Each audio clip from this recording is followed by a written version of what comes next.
अस्सलाम वालेकुम स्टूडेंट्स। आज हम डिस्कस करेंगे केमिस्ट्री 10 का chapter number 1 state of matter and phase change. इसका फर्स्ट लेक्चर है यानी कि इंट्रोडक्टरी लेक्चर है। इसमें सबसे पहले मैटर क्या होता है।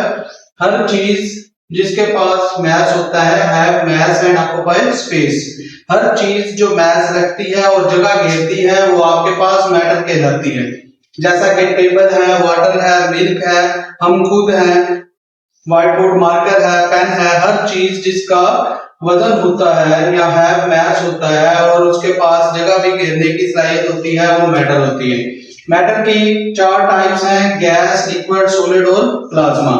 ये जो प्लाज्मा है ये आयनिक फॉर्म में होता है, स्टार्स वगैरह में और शैलो वगैरह में इसकी ज्यादा तर अकरेंस होती है, इसलिए जमीन पे इसकी अकरेंस बहुत कम पाई जाती है। हम तीन जो मैटर की हालतें हैं उसको यहाँ पे डिस्कस करेंगे आपके सिलेबस में, गैस, लिक्विड और सॉलिड। गैसेस जो होती हैं ये मैटर की सबसे सिंपलेस्ट फॉर्म है, ठीक है, सादा तरीन हालत होती है मैटर की। इसीलिए गैसेस जो होती हैं इसको कंप्रेस भी किया जा सकता है, इसको हीट भी किया जा सकता है, इसको डिफ्यूज भी किया जा सकता है। देखें ये एक छोटा सा डायग्राम है, गैस के पार्टिकल एक दूसरे से दूर दूर नजर आ रहे हैं। इसका मतलब है कि अगर आप इसके ऊपर थोड़ा सा प्रेशर लगाएंगे पार्टिकल एक दूसरे के करीब आ जाएंगे तो गैसेस दब जाएंगी, यानी कि गैस को कंप्रेस कर देंगे आप प्रेशर इसके ऊपर एक्सर्ट करके। दूसरी चीज जो है वो एक्सपेंड हो सकती है, आप इसको टेम्परेचर दें, टेम्परेचर देंगे तो गैस के मॉलिक्यूल के पास एनर्जी इंक्रीज हो जाएगी, इस वजह से ये ज्यादा जगह घेर देंगे तो ये एक्सपेंड भी हो जाएंगे। और तीसरी चीज जो है काइनेटिक एनर्जी होती है, मूवमेंट करते हैं इसलिए ये डिफ्यूज भी हो जाते हैं। गैसेस के बाद kinetic particle theory. Kinetic particle theory हमें डिफरेंट चीजों के बारे में एक्सप्लेन करती है। सबसे पहले हमें एक्सप्लेन करती है गैसेस के लॉज। गैसेस के जितने भी लॉ दिए गए हैं, जितने भी कानून आज तक बने हैं वो सब के सब काइनेटिक पार्टिकल थ्योरी एक्सप्लेन करके देती है। इसी तरह काइनेटिक पार्टिकल थ्योरी हमें बिहेवियर ऑफ गैसेस के बारे में भी एक्सप्लेन करती है कि गैस जो है वो एक्सपैंड कैसे होती है, गैस कंप्रेस कैसे होती है, गैसेस की मूवमेंट कैसे है, गैस कैसे डिफ्यूज होती है, ये सारा कुछ काइनेटिक पार्टिकल थ्योरी बताती है। काइनेटिक पार्टिकल थ्योरी हमें ये भी बताती है कि लिक्विड कैसे बना है, सॉलिड कैसे बना है, इसकी कंपोजिशन, ये भी सारा कुछ हमें काइनेटिक पार्टिकल थ्योरी ही बताती है।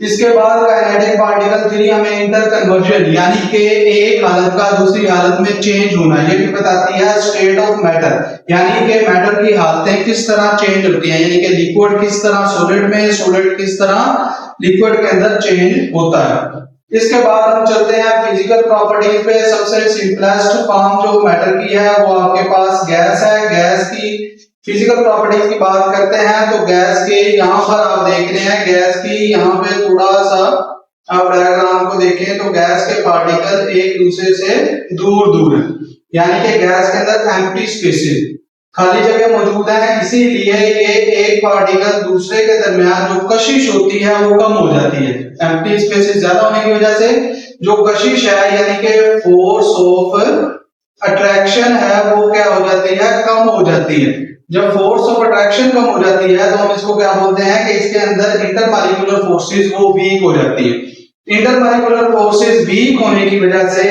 इसका कोई भी मखसूस शेप और मखसूस वॉल्यूम नहीं होता, मखसूस शेप भी नहीं है और मखसूस वॉल्यूम भी नहीं है।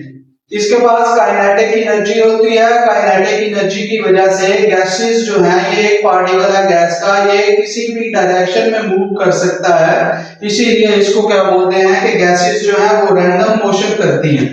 गैसेस के बाद लिक्विड की बात करते हैं। लिक्विड में आप इसकी डायग्राम देख रहे हैं, ये डायग्राम गैसेस की डायग्राम भी देखें, गैसेस के पार्टिकल बहुत ज्यादा दूर है मगर यहाँ लिक्विड के पार्टिकल जो है वो एक दूसरे के गैसेस की निस्बत ज्यादा करीब है, इसीलिए लिक्विड जो होता है इसका वॉल्यूम तो मखसूस होता है मगर शेप मखसूस नहीं होती।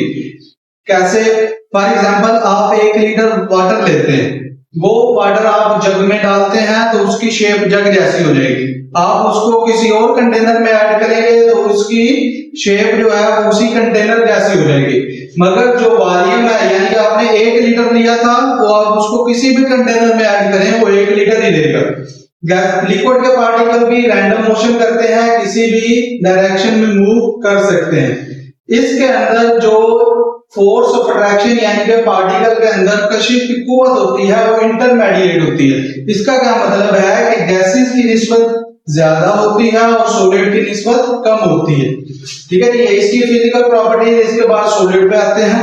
सॉलिड में आप देख रहे हैं इसके पार्टिकल कैसे हैं, टाइटली पैक्ड है, बिल्कुल एक दूसरे के साथ जुड़े हुए हैं, टाइटली पैक्ड है। इनके अंदर फोर्स ऑफ अट्रैक्शन बहुत ज्यादा स्ट्रॉन्ग होती है, कशिश की कुव्वत बहुत ज्यादा स्ट्रॉन्ग होती है, पार्टिकल एक दूसरे के बहुत ज्यादा करीब पाए जाते हैं। इसीलिए इनकी स्पेसिफिक शेप भी मखसूस है और इसका वॉल्यूम भी मखसूस है। जैसे एक चेयर है, चेयर की शेप भी वही है और उसका वॉल्यूम भी वही है, चाहे उसको छत पे रख लें, जमीन पे रख लें, जहां पे मर्जी रख लें। इसके बाद पार्टिकल ये देखें, ये पार्टिकल फॉर एग्जांपल यहाँ पे मौजूद है तो ये यहाँ से टू एंड फ्रो मोशन ही कर सकता है, आगे पीछे थोड़ा थोड़ा ऐसे मूव कर सकता है। तो इसीलिए इसकी मोशन जो होती है वो वाइब्रेशनल मोशन होती है। ठीक है जी। इसके बाद इसके अंदर जो इंटरमॉलिक्यूलर फोर्सेस है, यानी कि एक पार्टिकल दूसरे पार्टिकल के साथ जो कशिश की कुव्वत बनाता है वो लिक्विड और गैस की निस्बत ज्यादा स्ट्रॉन्ग होती है। ठीक है जी। तो सॉलिड जो होता है वो सबसे ज्यादा मजबूत होता है क्योंकि इसके पार्टिकल एक दूसरे के बहुत ज्यादा करीब होते हैं।